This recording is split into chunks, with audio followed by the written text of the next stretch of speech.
A local resident's backyard has become ground zero for a feline invasion as stray cats take over his property in numbers that are impossible to ignore. 25 News Now reporter Trenton Whiting spoke with that resident earlier and joins us with more details. Trenton?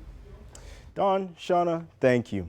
The stray animal issue is one the Crossroads are familiar with, but this Victoria man has seen the problem up close and personal, and he might just be at his breaking point. Did the other dogs mess with them? The stray dogs? How many stray animals do you see on an average day? Ask anyone in the Crossroads, they probably have a problem with the high stray population. However, it's easy to talk about a problem generally, but what if the problem was right next door? That's the story with Victoria resident and U.S. Army veteran Lester Yendry. A graduate from Calhoun High School, Yendry spent most of his career in oil and gas as a welder before moving to Victoria in 2018. The pandemic in 2020 forced Yendry to take a job in ironwork on buildings in Austin, and that's where everything changed. He suffered a spinal and brain injury that made him a quadriplegic. He now has to face a problem he avoided through his work. I was reduced to a wheelchair.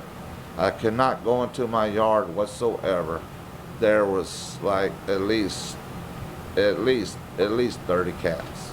Dozens and dozens of cats have frequented the homes on either side of Yendry's for years.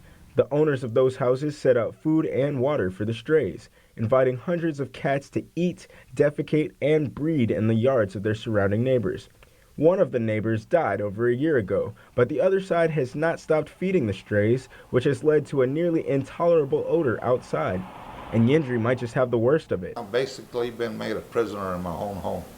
Yendry has spent years fighting for a change, first reaching out to the neighbors directly before turning to animal control, the police, the district attorney, and city hall. They all returned with the same message. They would not be able to help him with his issue, and they can't force the neighbor to change their actions either. There's a serious problem. City council is going to see this. Things will change. Please, I don't wish no ill on nobody. I just need the cats gone. Yendry is still looking for help dealing with the issue, but the feeling of helplessness has not gone away, and there's no telling when he can finally get back to enjoying his home, free of the stray's influence. Trenton Whiting, KAVU-TV, 25 News Now. Animal Service says that they've responded to about 20 cat calls at that location, but without further support from animal control or other city organizations, Yendry and his care worker Ashley Barrera have taken matters into their own hands, trapping and releasing as many cats as possible to shelters and even a nearby park on advice from the police. But that's no solution to a problem that's been going on for years. Dawn, Shauna, back to you.